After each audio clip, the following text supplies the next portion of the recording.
ದೇವರ ನಾಮಕ್ಕೆ ಸ್ತೋತ್ರ ಉಂಟಾಗಲಿ. ಈ ವಿಡಿಯೋವನ್ನ ನೋಡುತ್ತಿರುವ ನಿಮ್ಮೆಲ್ಲರಿಗೂ ಕರ್ತನಾದ ಯೇಸು ಕ್ರಿಸ್ತನ ಹೆಸರಿನಲ್ಲಿ ವಂದಿಸ್ತೇನೆ. ಸತ್ಯವೇದವು ಅನೇಕ ವಿಷಯಗಳ ಕುರಿತು ನಮಗೆ ತಿಳಿಸಲ್ಪಟ್ಟಿದೆ. ಅನೇಕ ವಿಷಯಗಳು ಮನುಷ್ಯರು ಹೇಗೆ ಜೀವನ ಮಾಡಬೇಕು, ಹೇಗೆ ನಡೆದುಕೊಳ್ಬೇಕು, ಅವರ ಜೀವನ ಹೇಗಿರಬೇಕು, ಅವರ ಸ್ವಭಾವ ಹೇಗಿರಬೇಕು ಎಂಬುದಾಗಿ ನಮಗೆ ಸತ್ಯವೇದ ತಿಳಿಸುತ್ತದೆ ಪ್ರಿಯರೇ.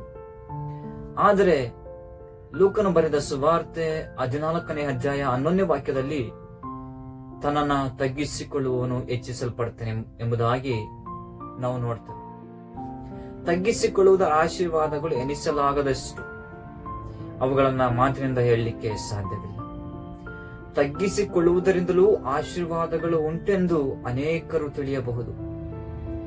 ನಾವು ನಮ್ಮನ್ನ ತಗ್ಗಿಸಿಕೊಂಡ್ರೆ, ನಾವು ನಮ್ಮನ್ನ ದೀನತೆಗೆ ತಂದ್ರೆ ಯಾರು ನಮ್ಮನ್ನ ಗೌರವಿಸ್ತಾರೆ? ನಮ್ಮನ್ನ ತಗ್ಗಿಸಿಕೊಂಡ್ರೆ ಯಾರು ನಮಗೆ ಸನ್ಮಾನಿಸ್ತಾರೆ, ಯಾರು ನಮ್ಮನ್ನ ಗೌರವಿಸ್ತಾರೆ ಎಂಬುದಾಗಿ ಅನೇಕ ಜನರಿಗೆ ಆಲೋಚನೆಗಳಿದೆ. ಆದರೆ ಪ್ರಿಯರೇ, ಸತ್ಯವೇದವು ಹೇಳುವುದೇನೆಂದರೆ, ತನ್ನನ್ನು ತಗ್ಗಿಸಿಕೊಳ್ಳುವವನಿಗೆ ಕರ್ತನ ಕೃಪೆಯನ್ನು ನೀಡುವವನು, ಕರ್ತನು ಅವನನ್ನ ಹೆಚ್ಚಿಸುವನು ಎಂಬುದಾಗಿ. ಲೋಕದ ರೀತಿಯ ಜನರು ಅವರೇಗೆ ಹೆಚ್ಚಿಸಿಕೊಳ್ತಾರೆ ಅಂದ್ರೆ, ಅವರ ಆಸ್ತಿಯಿಂದ ಅವರನ್ನು ಹೆಚ್ಚಿಸಿಕೊಳ್ತಾರೆ, ಅವರ ಸಂಪತ್ತನ್ನ ನೋಡಿ ಅವರನ್ನು ಹೆಚ್ಚಿಸಿಕೊಳ್ತಾರೆ, ಅವರ ಜ್ಞಾನ, ಅವರ ವಿದ್ಯೆಯನ್ನ ಅವರ ನೋಡಿ ಹೆಚ್ಚಿಸಿಕೊಳ್ತಾರೆ.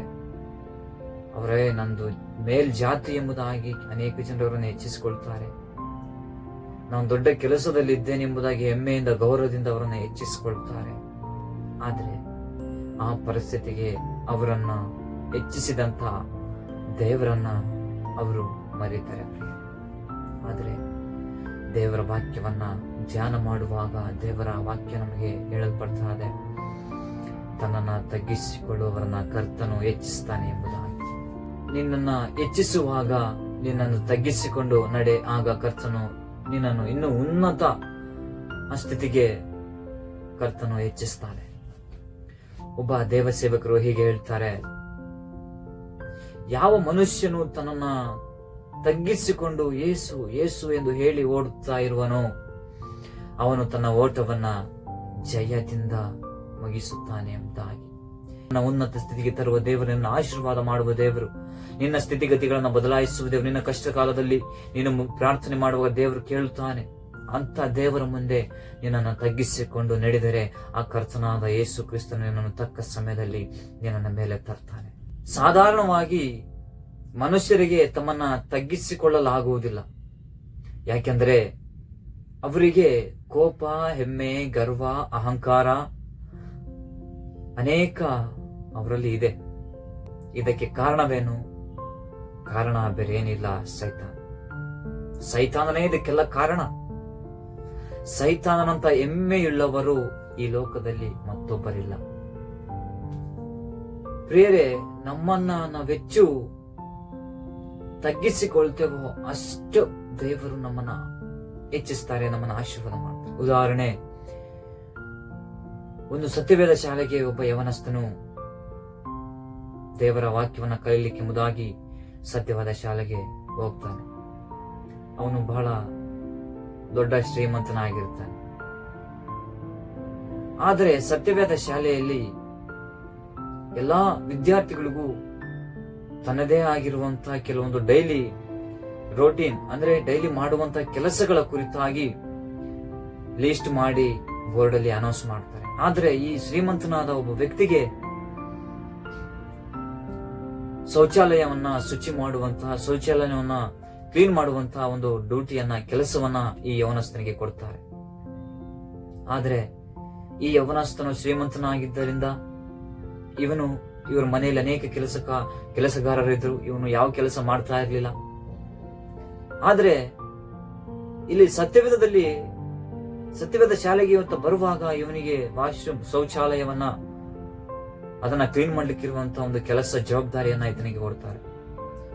ಈತನು ಇವನ ತಂದೆ ಮನೆಯನ್ನೆಲ್ಲ ಯೋಚನೆ ಮಾಡಿಕೊಂಡು, ನಮ್ಮ ತಂದೆ ಮನೆಯಲ್ಲಿದ್ದಾಗ ಒಂದು ದಿನ ನಾನು ಕೆಲಸ ಮಾಡಿಲ್ಲ, ಎಲ್ಲ ಕೆಲಸಗಾರರು ಎಲ್ಲ ಕೆಲಸವನ್ನ ಮಾಡ್ತಾ ಇದ್ರು ಎಂಬುದಾಗಿ ಹೇಳಿಕೊಂಡು ದೇವರಲ್ಲಿ ಪ್ರಾರ್ಥನೆ ಮಾಡಕ್ಕೆ ಶುರು ಮಾಡ್ತಾನೆ. ಪ್ರಾರ್ಥನೆ ಮಾಡಿ ದೇವರ ವಾಕ್ಯವನ್ನು ಧ್ಯಾನ ಮಾಡಕ್ ಹೋಗ್ತಾನೆ. ಆ ಸಮಯದಲ್ಲಿ ದೇವರ ವಾಕ್ಯ ಯೋಹಾನನ ಬರೆದ ಸುವಾರ್ತೆ 13ನೇ ಅಧ್ಯಾಯ 14ನಲ್ಲಿ, ಕರ್ತನು ಗುರುವು ಆಗಿರುವ ನಾನು ನಿಮ್ಮ ಕಾಲುಗಳನ್ನು ತೊಳೆದಿರಲಾಗಿ ನೀವು ಸಹ ಒಬ್ಬರ ಕಾಲುಗಳನ್ನು ಒಬ್ಬರು ತೊಳೆಯುವ ಹಂಗಿನವರಾಗಿದ್ದೀರಿ ಎಂಬುದಾಗಿ. ಈ ವಾಕ್ಯ ಓದಿದ ಈ ಶ್ರೀಮಂತ ಹುಡುಗನಿಗೆ ಈ ವಾಕ್ಯ ಹೃದಯದಲ್ಲಿ ಮಾತನಾಡ್ತಾರೆ. ಇವನು ಹೃದಯದಿಂದ ಗೋಳಾಡಿ ದೇವರ ಹತ್ರ ಕ್ಷಮೆ ಕೇಳಿ ದೇವರ ಮಾತಿನಂತೆ ಇವನು ತಗ್ಗಿಸಿಕೊಂಡು ಅಲ್ಲಿ ಇವನಿಗೆ ಕೊಟ್ಟಂತ ಜವಾಬ್ದಾರಿಯನ್ನ ಇವನು ಮಾಡ್ಲಿಕ್ಕೆ ಶುರು ಮಾಡ್ತಾನೆ. ಅವನು ಆಗಲೇ ಕಣ್ಣೀರಿಟ್ಟು ಮೊಣಕಾಲೂರಿ, ದೇವರೇ ನಿನ್ನ ತಗ್ಗಿಸಿಕೊಳ್ಳುವಿಕೆಯನ್ನ ನನಗೂ ದಯಪಾಲಿಸು ಎಂಬುದಾಗಿ ಅವನು ದೇವರ ಹತ್ರ ಪ್ರಾರ್ಥನೆ ಮಾಡ್ತಾನೆ. ಆ ಪ್ರಾರ್ಥನೆ ದೇವರಿಗೆ ಮೆಚ್ಚುಗೆ ಆಗಿರ್ತದೆ ಪ್ರಿಯರೇ. ಯಾಕಂದ್ರೆ ಸರ್ವ ಸೃಷ್ಟಿಕರ್ತನು, ಸರ್ವವನ್ನ ಸೃಷ್ಟಿ ಮಾಡಿದ ದೇವರು ತನ್ನನ್ನು ಎಷ್ಟು ಮಟ್ಟಿಗೆ ತಗ್ಗಿಸಿಕೊಂಡಾಗ ಈ ಲೋಕದಲ್ಲಿ ಉಸಿರಾಡುವ ಪ್ರಾಣಿ ನಾನು ಇನ್ನೆಷ್ಟರ ಮಟ್ಟಿಗೆ ತಗ್ಗಿಸಿಕೊಳ್ಬೇಕು, ನಿನ್ನಲ್ಲಿರುವಂತ ಮನಸ್ಸನ್ನು ನನಗೆ ದಯಪಾಲಿಸಿ ಎಂಬುದಾಗಿ ಆ ಸತ್ಯವೇದ ಶಾಲೆಗೆ ಹೋಗಿರುವಂತ ಹುಡುಗನು ಪ್ರಾರ್ಥನೆ ಮಾಡ್ತಾನೆ. ನಾವು ತಗ್ಗಿಸಿಕೊಂಡ್ರೆ, ಸತ್ಯವೇದ ಹೀಗೆ ಹೇಳ್ತಾ ಇದೆ, ನೀನು ಇವತ್ತು ತಗ್ಗಿಸಿಕೊಂಡ್ರೆ, ನೀನು ದೇವರ ಮುಂದೆ ತಗ್ಗಿಸಿಕೊಂಡ್ರೆ ದೇವರು ಖಂಡಿತವಾಗಿ ನಿನ್ನನ್ನು ಆಶೀರ್ವಾದ ಮಾಡ್ತಾರೆ.